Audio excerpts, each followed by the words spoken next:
Now, Democratic take on this is Simon Rosenberg, president and founder of NDN and a former advisor to President Clinton's campaign. Good to see you, Simon. So Brad says that this is heavy-handed on the part of the administration. What do you think?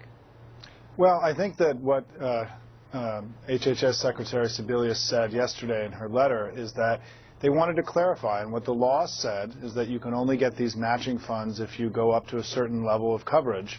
And some of the states were asking to get the same funds for doing less, and they just said no, that's not going to work that way. We've got to stick to the law.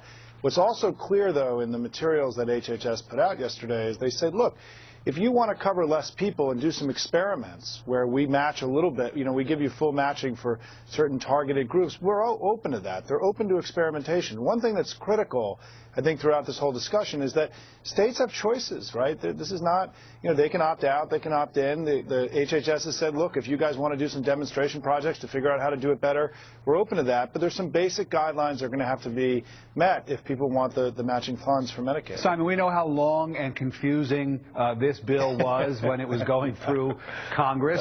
A lot of people are very upset about that, but it seems like the administration is still tacking things onto it. We just learned within the last several days about new fees that are going to be levied against employers to cover the whole pre-existing coverage mandate. That's what's going to pay for it now. We know about fines that, depending on the size of the company, it could be tens of millions of dollars. What's going on with this? Well, I think the reality is that this is the beginning of a significant change in our healthcare system. I mean, when the president moved to reform healthcare, it's because too few people were covered, costs were going up too rapidly, and there was threats to innovation in the system. And I think what we're trying to do now with this new law, and it is a big experiment, there's no doubt about it, and we're going to learn as we go through this what's working, what isn't, and hopefully Congress will have the wherewithal to make as we learn pieces that aren't working so well. A big experiment on something that takes up such a large portion of our overall economy. It affects everybody in this country. But the old system wasn't working either. The old system wasn't working either. One more question for you as we watch what's going on with the fiscal cliff negotiations, and we heard from John Boehner that he wants Obamacare on the table. Is this an opportunity for the president to acknowledge the fact that this bill is so unpopular, continues to be so unpopular, and perhaps sit down and negotiate some positive changes to the health care law that everybody could be on board with? Should this president take that opportunity right now?